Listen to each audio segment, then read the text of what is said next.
Hey guys, I'm Melanie Curtis.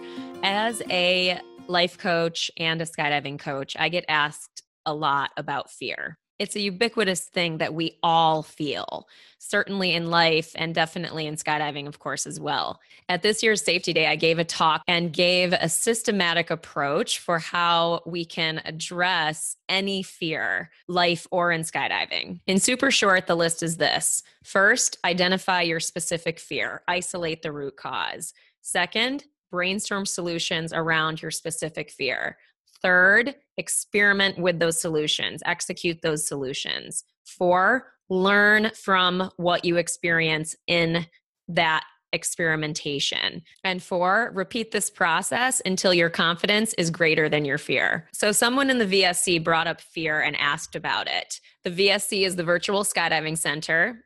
As always, please join us if you want to get more actively involved in these discussions or get anything that you have specifically addressed. So this person brought up fear, and I essentially asked her questions to help her with this first step of the systematic process, to help her identify specifically what she was afraid of, to really hone down and get very specific on what the root cause of her fear is. What we figured out for her was that she is afraid of a canopy collision, and not just a canopy collision anytime. Like, she's fine in the pattern, totally fine, feels good in the pattern. She's specifically afraid of a canopy collision at deployment, afraid that she won't get far enough away from the people that she's jumping with such that she'll collide with them and hurt them. So the real fear is that she's going to hurt someone else. And that's, of course, completely understandable. None of us would want that. And the situation specifically that triggers this fear for her is from breakoff to deployment through clearing her airspace. If you find yourself with a similar fear or a similar anxiety inside this section of the skydive, here's a few things you can do. First, give yourself more time to get clear. Break off higher. But it's going to do one of two things. It will either give you time to achieve a minimum safe distance apart to open your canopies and be safe during deployment, or it's going to give you more space such that you have more distance than you need between yourself and the people you're skydiving with. If you do this, I would recommend telling the group that is getting out behind you that you're doing this. Not that it is a huge deal, but if you're breaking off really high and you're planning on getting a lot of distance between yourself and your other people, that can make a difference when it comes to exit separation. So just let the people know that are behind you and discuss it so that they know, okay, you're breaking off at 6 and you're going to track to 4 or 5. Or if you're breaking off higher than that for some reason, there might be some need to change the exit order and things like that. But again, you're not necessarily opening higher, but the distance that you create at breakoff may make a difference with the group following you. So they should know so that they can give you adequate exit separation timing. The second thing I would suggest is to do skydives practicing the thing that you're not confident at. So in this case, I would do skydives that actually simulate that breakoff sequence, breakoff to deployment sequence. And I mean, do it straight up, like plan a skydiving dive flow from exit to actual breakoff where you're practicing breaking off.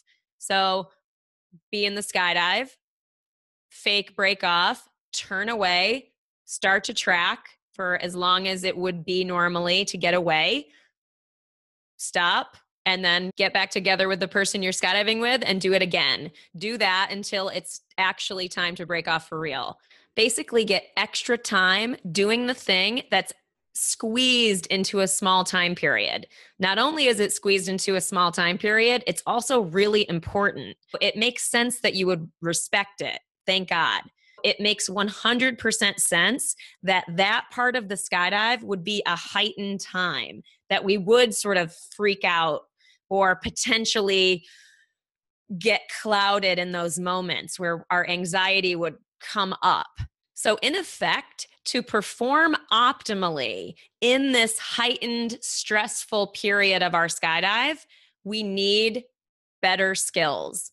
We need skills that we trust And so that's what this is pointing to, is to do skydives to get those skills that you can really trust so that you're not worried about getting away from the people that you skydive with. So do this kind of drill dive with someone that you trust. Maybe they have a camera, you get some footage of yourself, you really get some coaching or just some real trustable feedback on your tracking skills. Maybe you have something to tweak that will make a huge difference in how you feel both flying and then, of course, how confident you feel in your ability to get away. The third thing I would suggest is to practice controlling your deployment. Deliberately practicing putting your hands up on your rear risers such that if you do find yourself going toward another person, that you are ready immediately to steer away from them. This is something you definitely can practice when you're not in a canopy collision situation. It's something you can practice on regular skydives where you're perfectly fine during deployment.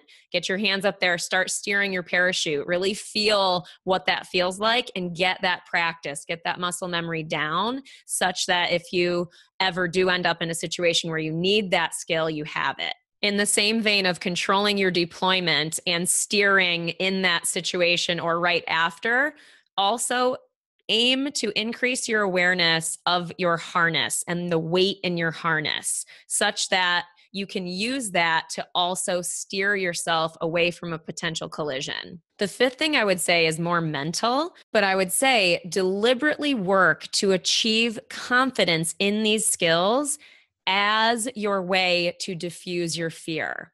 When we're confident in the skills that we know will keep us safe from the thing that we fear, that will take our confidence and make it greater than our fear. It's not to say that the fear will be entirely diffused or ever go away entirely. And it's not even that we want it to go away entirely. That might sound weird, but I'd actually say we don't want to fully eliminate our fears.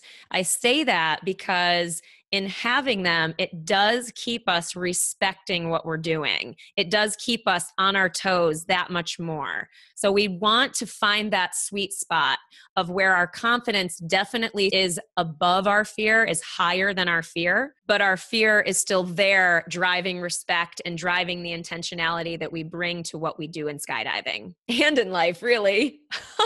Fear keeps us respecting what we do so that we can most powerfully enjoy all parts of it. We earn the fun that we have through the confidence that comes from our earned skill sets, both mental and physical. The reframe on fear can also really help, that fear isn't a bad thing. You're not failing because you have it. Rather, when you have it, you recognize it as an opportunity to earn new skills, to get over that next hump, as it were, to more fun that comes with the confidence that we earn when we learn a new skill.